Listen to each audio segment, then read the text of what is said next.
Morning, Morgan. How are you? Good morning. How are you, Peter? Good to be here. Yeah, good to have you. Okay, lots I want to talk to you about. Yeah? You're running for Senate. I am. Yeah. Crazy. So I don't usually have to do this because a lot of my listeners will know my guests because I tend to just have Bitcoin people on every Right. week and they get to know them. I know some Bitcoiners are aware of you Okay. because you're not against Bitcoin, which is great. But not everyone's going to know you. So I Yeah. think it's best give everyone an intro. Let Yeah. everyone know who Morgan is. Yeah. So my name's Morgan Harper. I'm running for the open U.S. Senate seat in Ohio. Uh-huh. And a big reason why I'm in politics at all is because of just some of my early life experiences growing up there. I was born at Ohio State Hospital, given up for adoption. I lived in a foster home as a baby and then was adopted and raised by my mom. And we went through a lot. We had that experience of one life or financial shock that just wakes you up to realize how much things can go away overnight potentially for reasons out of your control. And so that really just put me on this path to figure out what is this? How do we make sure people are more protected? I pursued career in public policy and then ultimately in my time in Washington realized the limits of public policy and the need for better politicians. We don't in many ways have an ideas problem, we have a politician problem, and that's only going to change if people that are better start to get elected. And you're a Buckeye? I am so that's a tricky question because I was born at the Ohio State University Hospital, but I did not go to the Ohio State University. So you didn't go to Michigan? I didn't go to Michigan, though. Okay. I went to Tufts University for college, kind of neutral territory for that rivalry's purposes. But I'm a Buckeye at heart, being from Ohio, but I want to be clear that I did not go to the Ohio State University. I was actually in Ohio recently. Where were you? I went to Cincinnati. Oh, nice. And had to cross over to Kentucky. Yep. And then I went up to Mansfield. Okay, of great. all places. Yeah. Went to the prison there. Okay. Interesting place. Yeah, But what were you doing there? I was at a heavy metal festival. Oh, cool. Yeah. Okay. Yeah, so you got the full Ohio experience, which is great. I've been a few times. And I also know Warren Davison, who you will know. Yeah. He's a Ohio representative. And for some reason, I keep meeting people from Ohio. Yeah. I dated a girl from Ohio. Really? Everyone's dated a girl from Ohio. That's a very common thing. She was probably the best experience of your life. She's amazing. Yeah. Amazing. We're still friends. Okay. But she said to me, I'm an honorary Buckeye and I have to stay one for life. So I am. Yeah. No, it's a really solid place. I think that we get kind of lumped in with middle America, and then, there's some not so great things happening in our state legislature that don't put the best presentation of what our home is. But I think it's a place that's full of a lot of good people that have very modest expectations for what their life should look like and have a real strong sense of right or wrong and call BS when they see it. So that's had a big impact on me. They definitely call BS when they see it. That's my experience. Yeah. So, okay, who are you running against? So it's an open seat in that Rob Portman, who is the current senator in this seat, has announced he's retiring, but in advance. And so that makes it so that others know he's not going to be running for re-election. Always more complicated when an incumbent is running. And we have people on the Republican side like J.D. Vance, Josh Mandel, Jane Timken. They're all in their Republican primary. And then in the Democratic primary, it's me and Tim Ryan, who's a current House of Representative member. Josh Mandel's a Bitcoiner as well, actually. Josh Mandel, is a bit into this. Okay. And the person you're up against on the Democrat side, Tim Ryan, did you say? Tim Ryan, yeah. Is he the guy who won't debate you? He is the guy that won't debate me. Yeah, so not sure what's up with that. When asked about it this week, he said he's waiting to see who's really in this race, and he debates all the time in Congress. Not sure how that's relevant for the purposes of this campaign or election, but yeah. I mean, when you're a known, I'm being a little bit, facetious, whatever, but when you're a more known entity, you have no benefit to further exposure of your opponent, right? And so usually the strategy is for typical politicians is hide as long as you can and then hope that nobody hears about anybody else and then just coast in. But my whole style of politics is trying to hold people accountable. And because we have a lot of disillusionment in our political sector for good reason, because we have people that aren't about doing the right thing, aren't about discussing ideas, are mainly about themselves. Okay. So what are your chances of beating him? Well, I only get into things I think I can win. Okay, good. Like this. Yeah, and the biggest barrier we have is just making sure people hear what I'm about, because another thing I love about people in Ohio is that mostly they hate politicians. Yep. And I dislike a lot of politicians too. Okay. And they just want somebody who's going to be real and stand up for them. And so we need to make sure that folks know they have that option in this race, and then will vote for me. And that's the biggest barrier. So I recently met Erica Rhodes, who is running in California. I can't remember the area. She's up against an incumbent who Bitcoiners don't like, Brad Sherman. Okay. And sorry, for which seat? Or, I've got no idea. is it federal, state? Do you know? This is where I'm totally out of my depth on US got politics. But I've already asked you a lot of questions. All I know is she's up against Brad Sherman. Okay. And he's national, isn't he? Yeah. So House. Yeah. Yeah. Okay. I think so. But the question I asked her is because she was great. Similar things to you. Fed up of politicians. Everyone's fed up of politicians. Their lives. Yeah. Are A lot of bullshit. people are. A lot of people are. But I think almost anyone going into politics would say this. How do you not get dragged down and corrupted by the system? I don't mean you become corrupt. I mean the system corrupts your ability to be who you want to be. Right. Well, a couple of things. I mean, the way that I'm running gives me more freedom. Yeah. So I am not a party darling. I am not running because I kissed a ring and they touched me and said, you get to be the person. We are doing this in an independent way, though I'm running as a Democrat. And so it's a lot more work to run in this way. But what I do is just connect with real people, get that support, and then you have the freedom to say what you believe, not because you've been fed dogma by certain folks that require you to always adhere to the same principles or whatever, right? So one, that provides some freedom. But then the other thing that I would say distinguishes me from a lot of people running is I've already worked in Washington. So I've had experience in that place. I worked at the Consumer Financial Protection Bureau during the Obama administration. I've worked at different think tanks. I know what it is. And I know what it takes to get things moving in there. And you have to come in with that independence and a real vision for trying to maximize your time there. And the other way that I try to assure people I will be different is self-imposed term limits. I do not want to be a career politician. Okay. I am only going to serve 2 terms. I get asked that a lot in Ohio, and that's a way that I can tell people I'm going to be different. I'm not going to get complacent. If in 12 years I haven't been able to move the needle in any way, or even if I have, pass the baton, next person. Let's get some new blood in there, new ideas. It seems to me as somebody, just an outside observer, I am British, I'm not American, so I don't know a lot You're about... British? I'm British. No, I'm kidding. I don't know a lot about US politics. I know a bit because I come here a lot. Yeah. And I've watched House of Cards. And it seems Sure, to me... everyone's watched House of Cards. But it seems to me like US politics, a lot of it is about horse trading. And it feels like that's one of the things that holds things up or stops effective policy creation. Yeah. How do you avoid that? Or is it unavoidable? Is this the nature of politics? I mean, there's always going to be some negotiation involved in any legislative process and in policymaking process, right? But I guess the distinction I would make is, okay, so, I worked at CFPB. That's a federal regulator of consumer financial products. And the approach of as being a regulator is you meet with everybody, you meet with people in industry, business, whatever, you're going to be regulating. You meet with the advocacy groups, you meet with elected officials, and then you just come up with what you think is the best policy. And that's what I believe we need more of in elected office. What's happened in elected office is that for some reason we let people take money from the folks that they're supposed to be doesn't make any sense regulating. Very weird.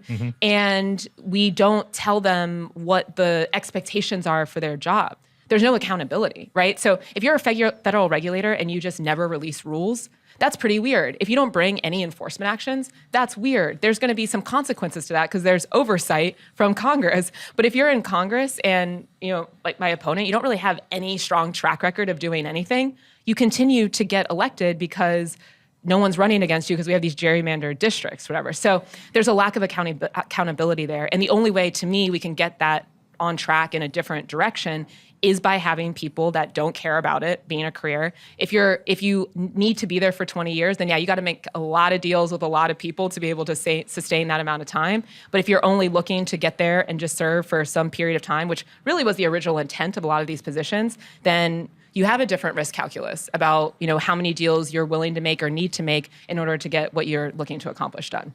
Okay, another thing you can help me understand as an outsider, if you become a senator, how much of your work, what is the split of your work between representing the needs of people from Ohio and then representing and working on policy at a national level, at a federal level? It's interesting. I mean, I do think, and this is a pitch I make to a lot of people as I'm trying to get them to support our campaign, is even if you're not in Ohio, each of these Senate seats is a national seat, or at least national in its implications, right? There aren't that many senators. There are only 2 from each state. Everyone has a tremendous amount of power for that reason. I think Joe Manchin, Kristen Sinema are really showing us that as we have a lot of these legislative battles here right now over the president's Build Back Better agenda and all of that. And so it's a balance in a way, but I think my perspective on it is we've had a generation of national policy that hasn't resulted in getting as much value for places like Ohio. We've had a lot of growth on the coast. I've lived in some of these places where that growth has happened, where we've had the concentration of resources. And so I'm coming with an attitude of, look, as long as we're a country that's the dynamic, where we only have some places within certain regions that are doing well and other places like Ohio that are not, then we are not all okay. And I think that's one of the interesting things that's happened over those last couple of years, especially with the pandemic, this understanding of our collective fates, so to speak, and a need for, so to me, they're not inconsistent, is the way to put it succinctly, is, yeah, I'm going to be for Ohio, but actually the fate of our nation is very much tied to how places like Ohio fare. That's fair. Okay. All right. I want to go back a bit. Yeah. Your previous term working at the Financial Protection Bureau? It rolls off the tongue, yeah, right? it does. I was like, I even Washington's really good at labels and marketing. Yeah, I was in Washington last week, over the weekend, and I took a walk around DC. And what blew me away is just wandering around and looking at the buildings, and every building was some kind of institution. So we had the World Bank, and we had the IMF, but also lots of these things I've never heard of. Like Ronald Reagan Center for this, such center for that, such association. It feels like a big, wasteful, bureaucratic center of bullshit. I was just like, I wonder if you just wiped out most of this, the country would still operate, maybe more efficiently. I just couldn't believe it. It was like, so you know what's funny? Okay, I completely hear where you're coming from, and this was my orientation going into Washington, right? So, a little bit more about my background. I got this scholarship when I was young to go to this very fancy private school in the suburbs of Columbus, and what was a pretty conservative environment. A lot of very wealthy people who have a lot of views that wealthy people tend to have about the need or role of government and the belief in the strength of the private sector. And so I was always a little bit out of the norm there, thinking, well, I don't know, something's not adding up here about just how fair this all is based on my experience, but let's see. But I went in, my first job after college, I worked at the Federal Trade Commission, because I'm like, I'm told that government is where it's at to try to serve the people, and we have these federal agencies, let's see. And I can't believe that all the people I grew up with were right, that this is all nonsense, right? I mean, I'm going to go in there and we're really going to provide some value. And I get to the Federal Trade Commission, which has different leadership at the moment, so yeah, that's a whole other thing. But, and everyone was just obsessed with talking about the water club. The water club, what's a water club? I'm assuming it's something to do with a water cooler? How much you're going to pay to be able to access the filtered water so that you don't have to get the water from the tap. I heard so many conversations about that. I thought I was going to kill myself. And at the end, so I started to develop a system of how do you cope, where you're having this disillusionment before your eyes of maybe this is all nonsense. Maybe all these people are right. I don't know what I'm doing with my life. And every day I would go save $1 to get a Starbucks tea, because that's all I could afford, down the street, to just try to level out of oh my gosh, this is crazy. We're not doing anything. And I thought this was supposed to be the seat of power where we actually are trying to serve people. So I was really skeptical of ever going back to the federal government. I was like, I did that. They're kind of right. It's a waste of resources. I don't know why all these people make so much money. And my views of people in Ohio were a little bit on point. And then the financial crisis happened. Okay. And, at the time the financial crisis happened, I was working at a law firm here in New York, actually. And so really seeing, a lot of the companies and institutions that had been part of bringing that crisis on, and that they were still doing A-okay, right? And there was this new agency that was created, Consumer Financial Protection Bureau. And they said that they were doing government in a different way, that it was going to be data-driven, that they were all about serving the American people with urgency. But I had heard all that before. And I'm like, I'm deeply skeptical, but let's see. because this sounds like it's different. It sounds like what I think government should be about, which is being really efficient, being very aggressive about delivering value, and telling that story, making the case for why people should believe that government can do anything. And I did an interview, and within 5 minutes, I could tell it's like, these are my people, right? Okay. These are people that are really serious about getting things done. That was my experience at CFPB. And so that's why I can authentically go to people and say, yeah, I don't know that I would say that about every agency at every level, but this was an agency that was legit and was real. And we did $12 billion back to 28 million consumers within just a few years, bringing enforcement actions against companies that had been responsible for the crisis. But my other learning, though, was, and like I mentioned in the beginning, I saw the limits. Okay, great, $12 billion back to 28 million consumers. That's a great number. A lot of people put a lot of hard work into getting it. But every time I went back to Ohio, I was like, this isn't really moving the needle. A lot of the communities I've been focused on are not faring any better. So we haven't gotten to some structural issues that are keeping certain people from getting ahead. Who was responsible for the 2008 financial crisis? Well, it was a lot of big banks and the people that lead them that were willing to, at all costs, make money off of these mortgages, and it almost brought down the economy. I mean, I think one of the reasons why subprime mortgages, I should say, and one of the reasons why people don't have as strong of an understanding of that, of who was at fault, is that there weren't a lot of people held personally liable. We didn't bring criminal charges against people. I think one person went to jail. Yeah. And that is crazy, right? Because if we break the law as individuals walking around, we're going to go to jail, right? Or, depending on what the crime is. And so that so many people stayed wealthy, got wealthier on the other side of it, I do believe is one of the things that has made this deep, deep disillusionment of both government, our politics, power, concentrated power, so prevalent among the general population, but especially places like Ohio. But is there any part of the financial crisis that the federal government could be held responsible for? In terms of repealing Glass-Steagall? Yeah, I mean, that is part of it. Well, and also the whole reason why CFPB was created was a recognition that regulators had been asleep at the wheel, right? So, I mean, even given the powers that they had, Glass-Steagall was a repeal of certain regulations that would have applied to the financial sector. But even given the powers that remain of what laws government could be enforcing, there was this idea that you have so many different buildings, right, in DC that are supposed to be looking after consumer financial products, including mortgages, and nobody was taking the threats that seriously. Nobody was really looking at the risks and monitoring them that carefully. So the CFPB was, okay, this is a really important segment of the economy. It impacts individuals, families' bottom lines. We have to have one regulator that's going to be laser focused on protecting people, and we need to have a new agency to do that. Because it was Elizabeth Warren grilling Steve Mnuchin who said that parts of the White House have become an arm of Wall Street, or parts of Wall Street have become an arm of the White House. Yeah. And that separation between the big banks and the regulators seem to have been blurred. Yes. There's a lot of blurring. And this is where also you have the revolving door of people who go into government and then go into banks after, and they're able to make a lot of money off of the policies that they either have stalled or implemented.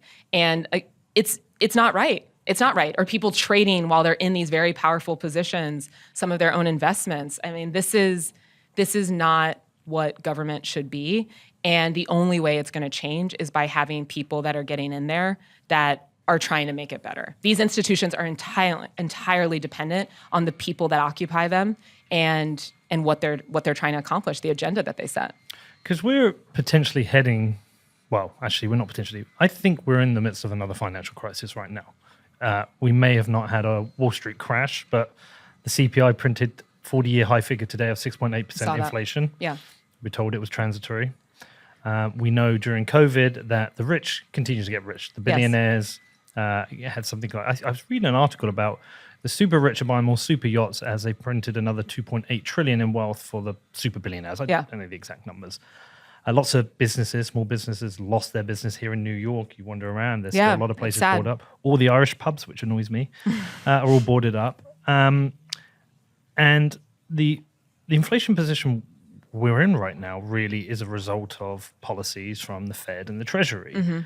So we're kind of moving into the Bitcoin bit now. It's when you hear about Joe Biden talk about Build Back Better. Yeah.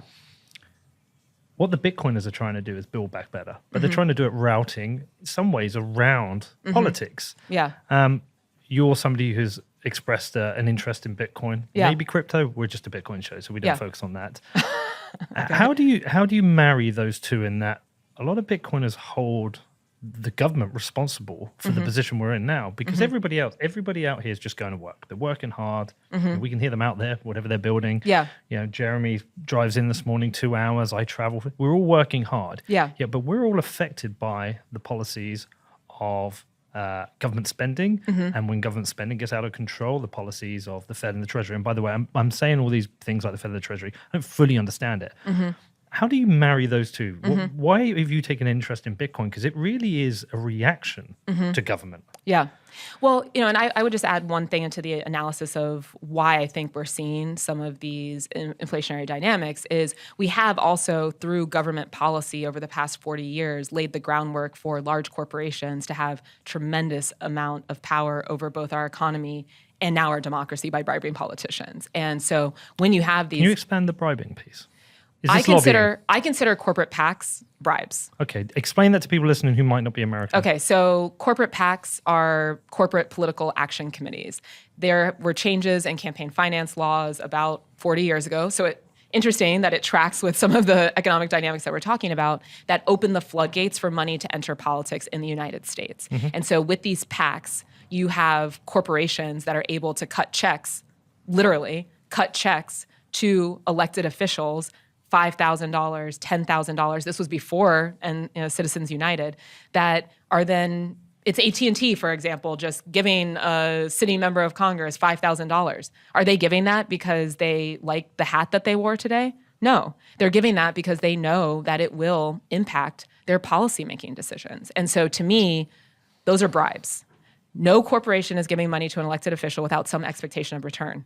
Just like us, right? Are you giving, but the difference between an individual and a corporation, which is an important one, is we as individuals just working and living our lives don't have the ability to set prices for what goods might be, don't have the ability to set wages for thousands of people that we might be employing. The difference there is power. And as long as we have these concentrated power within just a few companies in every market area that then are also bribing politicians from changing anything about the policymaking that might disadvantage them, then we don't really have government that is for the people. We have government that is for a few. How do you break that?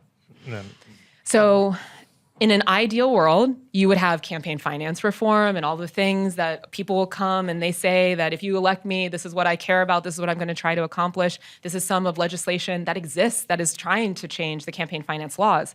I'm a little bit more of a realist there. I am not optimistic about our ability to pass comprehensive campaign finance reform. So in the meantime, our only hope is having elected officials or aspiring ones like myself who are making an individual commitment to not take this money. I'm not taking corporate PAC money. Those are bribes. And if you're taking that, then you are bought and sold before you even sit down to talk about what policy should be. We should no longer be electing people who take corporate PAC money. And now you're starting to see, and it's a bit disingenuous in my view, but you do have a lot of people on even the right, in my Senate race, for example, J.D. Vance, let's look at him. He's saying he's not going to take corporate PAC money. Okay, well, cool. You don't need it. You are a multimillionaire and you have a super PAC, which is this whole other layer of campaign finance that's been created that has $10 million from Peter Thiel, Facebook, one of the Facebook billionaire co-founder, on the board. And you're going to stand up to big tech. That's what you want that's what you want the people of Ohio to believe, that you're going to be somebody who's going to stand up to power in elected office. It's nonsense. But why they're saying that is that they know exactly what you're observing, that people know the jig is up. We don't have representative democracy as long as we're electing people that are already bribed. And so that's a winning message. But what I'm saying is, okay, yeah, it's a winning message, but let's elect people who actually are serious about it and sincere about getting to government to do something to help them. And that's not the same as what J.D. Vance is presenting. So how broken is democracy then here? I believe we're in a bit of a democratic crisis. We are in a very bad place. When you put campaign finance that we just discussed, gerrymandering that prevents people from actually having their voices heard through the elected process, right? Electoral college, that you have popular votes that are not actually determining who gets elected president. Where are we at? Where's that happening?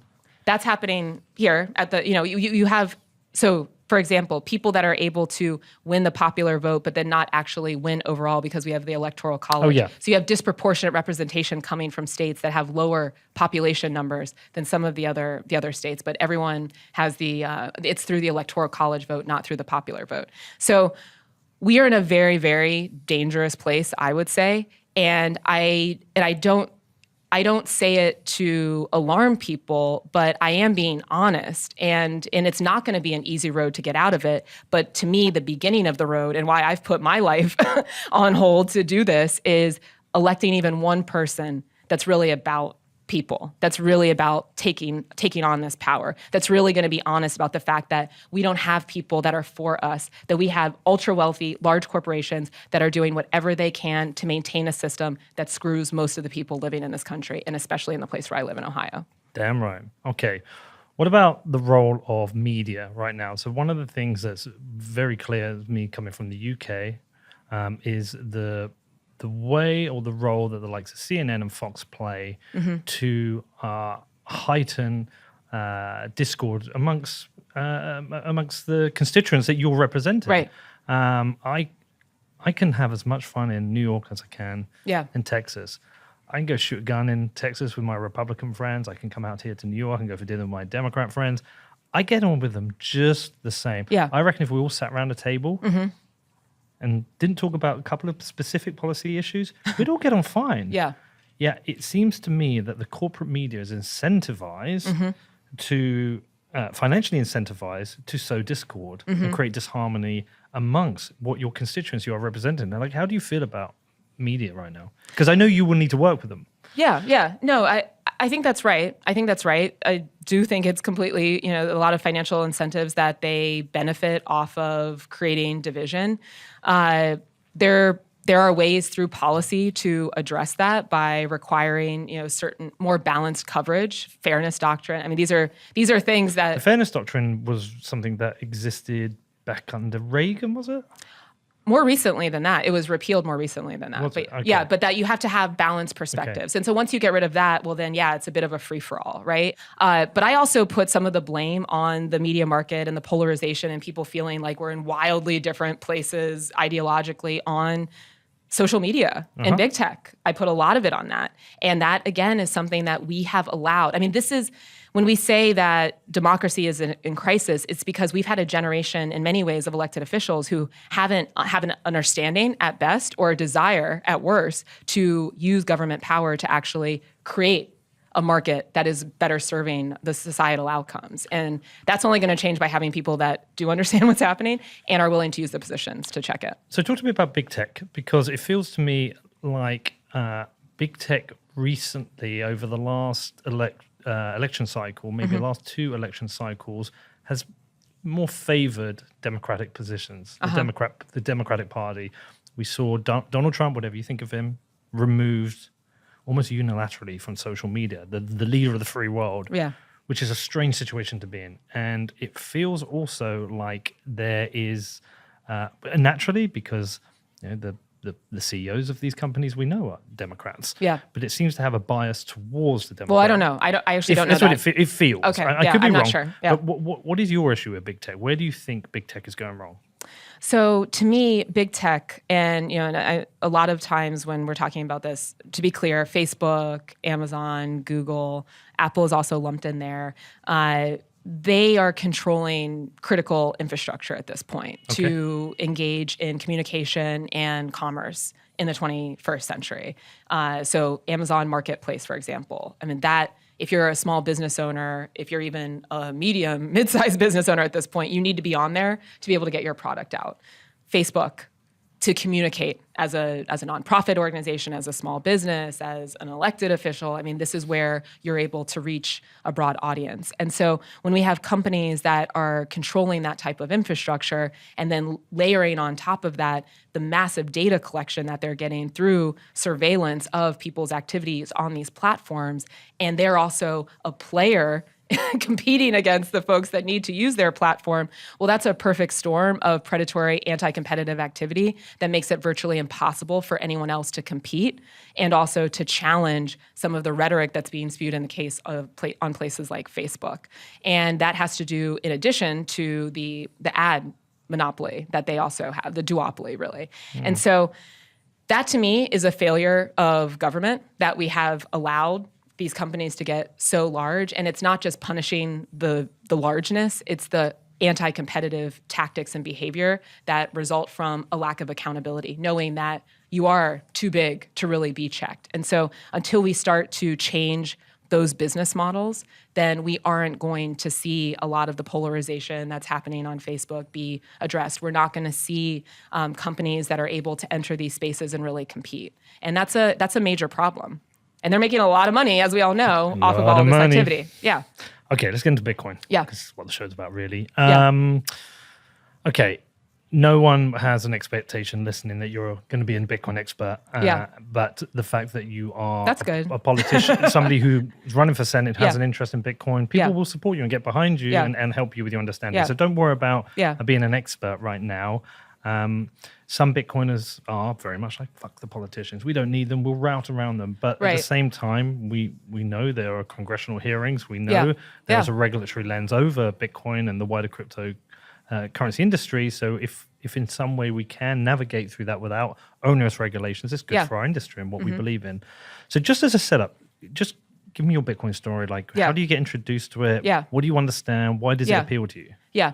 So the first time I started hearing about Bitcoin actually was when I was working at the CFPB. I mean, this is one of the other good elements of that agency was we had innovation department, more or less, that was responsible for trying to connect with emerging products and companies. When were you there from? I was there from 2013 to 2017. Okay. That's when I first got into Bitcoin. Yeah. So it was early stage.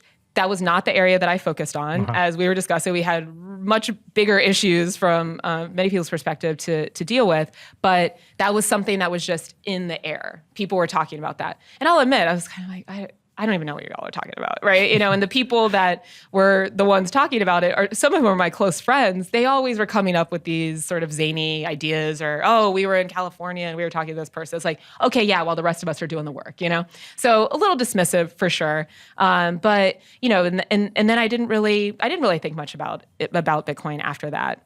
But that was my first exposure of there's this new thing coming and we should be paying attention to it.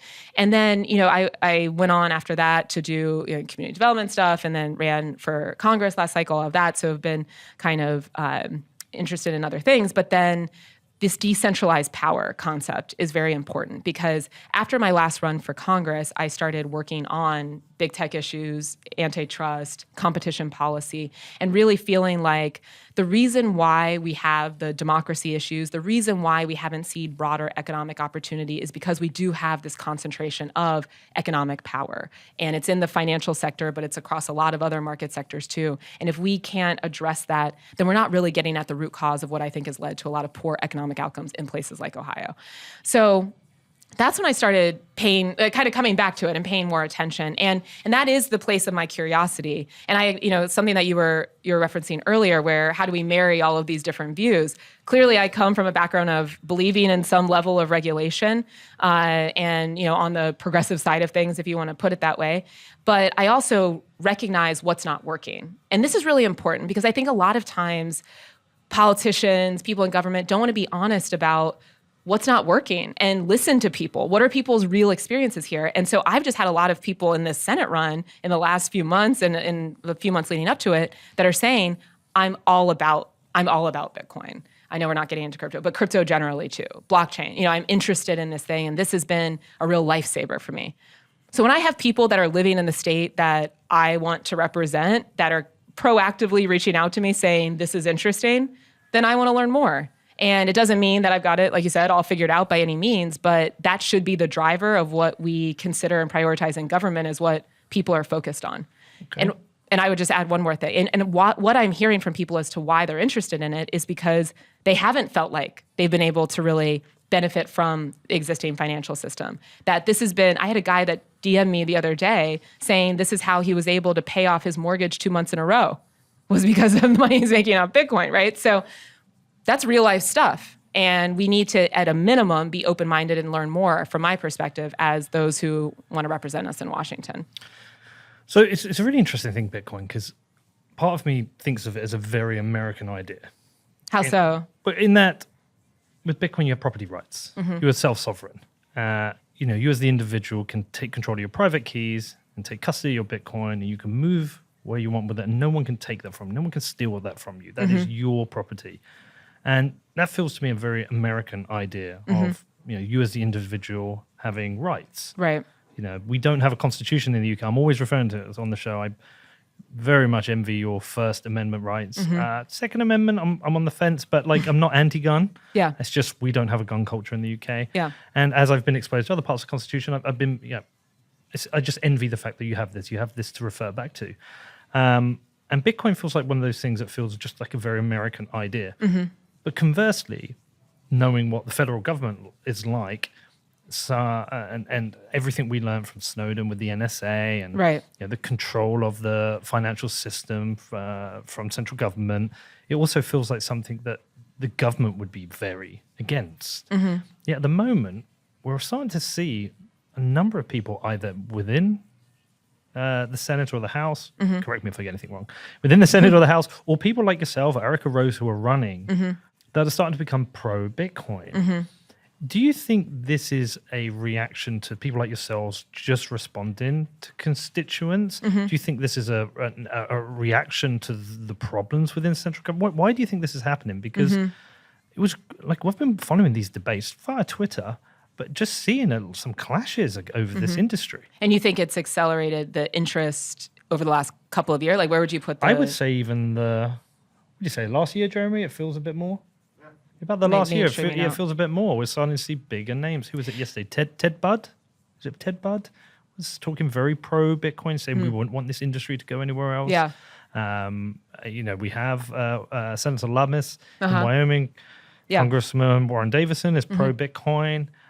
We have, there's loads. Yeah, it's a growing number. Well, one theory, speculation, I suppose, but the pandemic. What's been one of the biggest life-shifting events for all of us over the last year and a half has been the pandemic. And I don't even think we fully understand all the ripple effects that'll come from that. But what I've found is a lot of people realizing through the pandemic that the existing system was not serving them, that everything about their lives, more or less, and especially financial lives and the work that they had to do to have any semblance of even faux financial stability was kind of a crock, and people really looking for more control over their lives. And, and this is how I frame, what am I shooting for in public policy, in all of this? Economic freedom. I think you're right. I think we clearly have a strong culture of freedom. Yep. But we haven't had a lot of economic freedom over our lives. What does economic freedom mean to you? To me, it means that you have some say over the terms that you need to earn money to live. Let's put it that way. So whether that means that it's easier for you or a level playing field to start a business. If you choose to be an employee for someone else, that you have some control over what the terms of that employment looks like, that you don't just have to show up and take it. And we have had an economy because of these concentrations of power, in my view, that have put all of the power of setting the terms on the side of the corporation, on the side of the very rich people, and the rest of us just have to kind of take it. And the pandemic, well, that blew all of that up. And it was happening in smaller business contexts too, but that's where we see things like the Great Resignation. We see record numbers of people wanting to start their own businesses. Now, the sad news to me is that until we change some of these structural issues in the economy, I don't know how competitive you can be in starting businesses, so I don't want people to lose resources that way, but it's through things like Bitcoin that have given people the resources to potentially take more risks. And right now what we've had, and I think this is really important, and this is a little bit of a battle I get into with some of my friends in Washington, is we don't have a free market right now. We don't have a level playing field. There's certain people that get to take all the risks and get all the return, and everybody else has to toil away for their whole lives with what? An expectation of what? Living off Social Security? And you're just supposed to keep playing that game? Well, and pensions are now getting decimated by inflation. Yeah. And so if you have one, right? Yep. A lot of us don't have or aren't going to be facing one as we get the younger generations, right? So there's a real awakening of just how unfair and imbalanced our economic system has been, I think, through the pandemic, and probably would lead to more open-mindedness and also a response to the enthusiasm that we're seeing on the ground of people that are considering alternative ways of making money. Do you believe people deserve the right to financial privacy? I do, yeah. But I guess expound a little bit more on your definition of financial privacy. Well, that the government doesn't have the right to ask me what I'm spending my money on or track all my spending habits. So I'll give you an example. In the UK, this has been told on the podcast a bunch of times, but I got a phone call from the bank. So the UK government has outsourced surveillance to the banks. Mm-hmm. So if you're making any large transactions, they want to know what it is. So I got a phone call and they asked me about my transactions. I told them it's none of my business. They closed my account down. And whenever you get to a certain point, for example, you earn a certain amount of money, you have to answer lots of questions. And I think there are different levels. Yeah. But do you believe the government has the right to track all your spend? Every time you spend your credit card or your debit card, do they have a right to track that and question that? Well, I mean, I think everything has to have some limits to it. And I guess it's a question I would put back to you. I mean, a lot of that need for surveillance, I imagine the argument for it is to make sure that we don't have money laundering, that we don't have people who are doing nefarious things with different transactions. But of course, there should be some limits or bounds to it. But I don't know if that... Well, I mean, it used to be, there's one of those reports you have to fill in if there's like a transaction over $10,000. Right. But my belief is that started decades ago, and $10,000 is worth a lot less these days. And now there's suggestions, I think it's by Janet Yellen, who wanted to get this down to $600. Like any transaction over $600 that you would have to file a potential report for. Interesting. And so it just feels like a lot of this is an invasion on the privacy and the freedom of an individual to have the right to...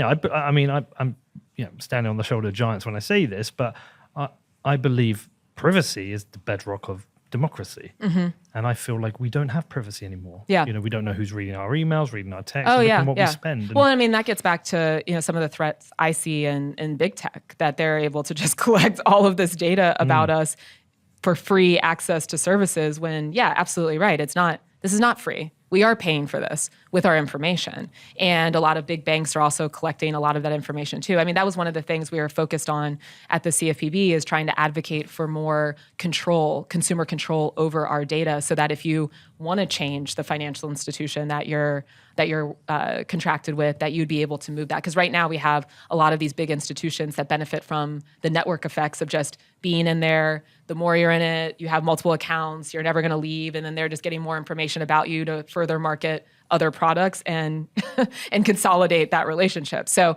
I don't think that's ideal, because then the other side effect from that is, if you have a smaller institution or a company that wants to play in whatever market area we're talking about, I'm using the example of financial institution, it's very hard.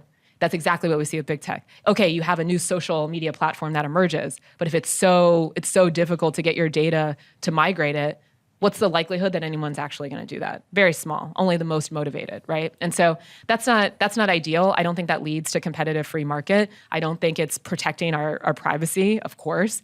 And that is something that should be protected, but then also needs to be balanced with risks around folks who are looking to do bad things potentially with some of the money transfers. So are you really center-left? What do these labels mean, really? You know what I mean. I mean, right. I don't. Right. Well, I don't. I actually think all these labels are very scrambled right now. I think right is Republican, left is Democrat. Uh-huh. And I consider, the reason I ask if you're more center-left, because you talk about free market, you talk about competition. Yeah. But you do also talk about the regulatory environment, but it just feels like you're a little more to the center. It doesn't feel like you're super woke left. Well, what's interesting is I come to all of this just through organic experiences, right? So I had that wake-up call when I was young, like I said, of, hey, something's off here. And let's take, this is something I talk about a lot, and I know it's a bit far afield for the Bitcoin conversation, but school systems, right? So I was in an urban school district, and my mom was in that and saw a lot of corruption that was in that district, and was like, hell to the no that I'm going to have my kids go through this, because this is not going in the right direction. But what are we going to do? We can't afford to move, right? We can't get to a suburb, which is usually what people in the US are doing when they're trying to get to save themselves into a good school district. Got a scholarship to a private school. And then I get to this private school and I'm like, oh, all these people are good, right? I thought everybody was, susceptible to this type of vulnerability, but there's a small slice of the population that just gets to do whatever.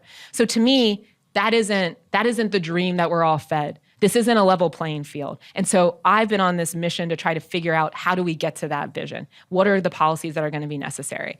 And when we talk about, some of these political labels, okay, here's thing that gets labeled as far left potentially, universal healthcare. Far left in the US. I'm pro universal healthcare. It's not far left in the UK. It's not far left. Right? Mm-hmm. Exactly. Okay. That's far left in the US. Why?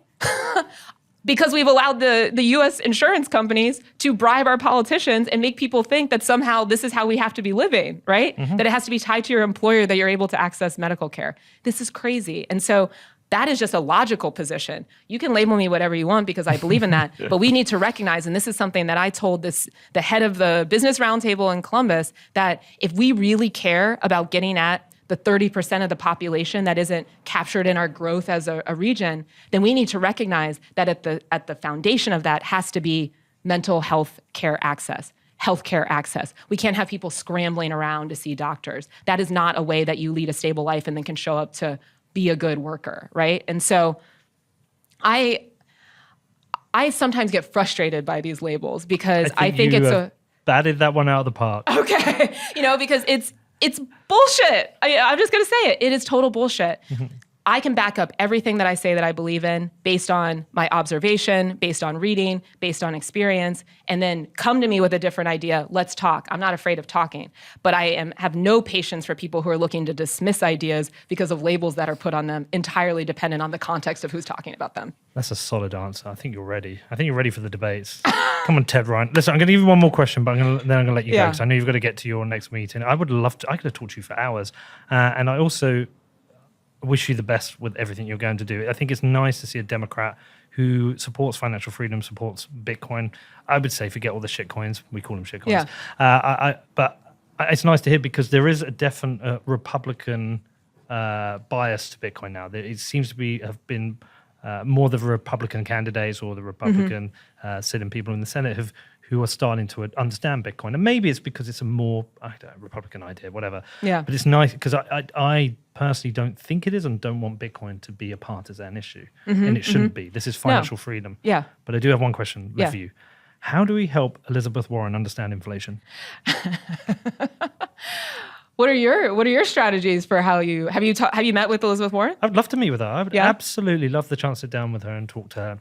Because unfortunately, she's disseminating misinformation about Bitcoin, which is really unfortunate because at a time where we're seeing high inflation, I don't blame the Democratic Party. You can go and see the charts. The money printer's been through multiple administrations, Republican, mm-hmm. Democrat. Yeah. They're all to blame mm-hmm. for the situation. Anyone who blames one party is a liar. Yes. But at the same time, the Democrats are the party mm-hmm. that are leading the country at the moment. And as Elizabeth Warren has been spreading disinformation, stuff that's factually untrue mm-hmm. about Bitcoin, but also about inflation. I mean, the price of turkey is going up and she's blaming greedy companies. No, prices of everything's going up because of inflation. So mm-hmm. I would love to talk to her. Yeah. If you could help me in any way, I would sit down with her. I don't have a personal relationship, so I might not be a great help there, but do respect, she started the CFPB. And maybe next year you will. Maybe next year I will. When's the vote? So we have the primary in May 2022 and then general election November, knock on wood, we make it through the primary. So but just a final thought I'd say is on all of this, we've got to get government back to being about just doing things. I think one of the reasons why I'm optimistic is folks are over the party stuff. To your point, people blame everybody, right? And for good reason. And so now we're moving into a generation where it's a lot less about your party affiliation and a lot more about what the hell are you talking about? Yeah. What do you understand what's going on? And can you have an ability to fix it or whatever, right? Or at least try. And that is an opportunity. That's a big coalition building opportunity. That is what excites me about both this Senate race, but then also what we could become as a country. Because we have lived through the outcome of having this nonsense politics, ceremonial leadership, party this, party that, and it is killing us. So what's the next move? And let's determine that for ourselves. Well, I'd love to see it. I mean, for me, Build Back Better would be rebuilding the institution of the government. Yeah. And all the centralized forces and bureaucratic elements of government. But, whatever. We could have done this for a couple of hours. I wish you the best. Thank you so much. If I get to Ohio, I will look you up and we will meet up and maybe do this again. What part of Ohio are you? Columbus. Columbus. Yeah. Is it Columbus or Cleveland that's on the water? Cleveland. I've been to Cleveland. I haven't been to Columbus. Okay. I've been to Cleveland. I've been to Cincinnati. I've been to Mansfield. And Mansfield's like an hour and a half from Columbus. Yeah. Well, no. So I had my choice. Do I fly to Cincinnati or Columbus? But it came down to where I could get a hire car from. But if I'm ever up there, I will look you up. I live in Columbus, but we're running all over the state. So you got to come door knock with us in the winter. Then we'll know you're legit if you're door knocking in the winter in Ohio. I have to remain impartial. Okay. But I do wish you the best. Okay, cool. Anything we can do for you, journalism, whatever. If we could help you with any of your understanding of Bitcoin, you reach out to me. But I do wish you the best. And look, we need politicians who come with a message like this and actually stick to it and actually deliver. And too often it doesn't happen. Or decent people come like Tulsi Gabbard. Whatever happened to her? Because she was amazing. Yeah. It's been beaten away now by the party. Yeah, no, and if anyone wants to reach out, talk more, like I said, I'm trying to learn more. I think it's good that we had a congressional hearing. A lot of people don't know these hearings happen. This is how we discuss ideas. We educate our elected officials, and we come up with what is our collective vision about what's the opportunity here. Yes, protect against the risks, but also recognize that there are a lot of limitations in what's come before. Okay. And so we need to be open-minded. How do people follow your campaign? MorganHarper.org is our website, but then on all social platforms, TikTok, Twitter, IG, Are you dancing? number 4OH. Are you dancing on TikTok? I haven't done a lot of dancing. I had a guy who was hitting on me, and then I pivoted that to be like, I'm running for U.S. Senate. That's what you need to pay attention to. And that went viral on TikTok. So nice. But not so much dancing. I do many things well, but I don't know if dancing is Not so much or none at all? In a very free-flowing way, but I don't know if I would put it voluntarily on TikTok. Well, listen, maybe at a wedding. All the best. I'll put all the links in the show notes. I wish you the best. You. Thanks for coming in. Yeah. And maybe we'll meet another day. If you get in the Senate, I want another interview. Okay, sounds good. Deal? Deal. All right. All Good right. luck. Bye. Bye.